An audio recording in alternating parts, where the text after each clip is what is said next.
അവസാനകാല ഖിയാമത്ത് നാളിന്റെ ലക്ഷണമായി പറയുന്നുണ്ട്, പള്ളികളുടെ എണ്ണം കൂടും, മനോഹാരിത കൂടും.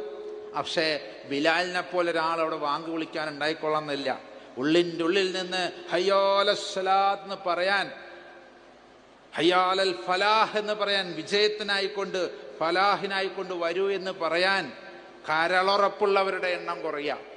സമയാകുമ്പോൾ ബാങ്ക് വിളിക്കുക എന്ന് മാത്രം. എല്ലാവരും മണിയടിക്കുന്നിടത്തും കുരിശു വരയ്ക്കുന്നിടത്തും ഒക്കെ ഞാൻ ഉദ്ദേശിക്കുന്നു, ആരെയും മാറ്റി നിർത്തുന്നൊന്നുമില്ല. അങ്ങനെ ഫങ്ഷണലായിക്കൊണ്ടിരിക്കുന്ന മതം. ഏതായാലും ഒരു കാര്യം സമ്മതിച്ചേ പറ്റൂ, ലോകത്തിൽ ഏറ്റവും കൂടുതൽ ഫങ്ഷനാലിറ്റിയുള്ള മതമാണ് ഇസ്ലാം. അതിൽ യാതൊരു സംശയവും. അതിൻ്റെയൊക്കെ ലക്ഷണങ്ങളാണ് ഈ പറയുന്ന, അതിനനുബന്ധമായി കാണുന്ന ഈ സേവന സന്നദ്ധകൾ. ഒന്ന് ആലോചിച്ച് നോക്കും, മറ്റേതെങ്കിലും മതം സമൂഹ വിവാഹം നടത്തുന്നുണ്ടോ എന്ന് എനിക്ക് അറിഞ്ഞുകൂടാ, എൻ്റെ ശ്രദ്ധയിൽ പെട്ടിട്ടില്ല.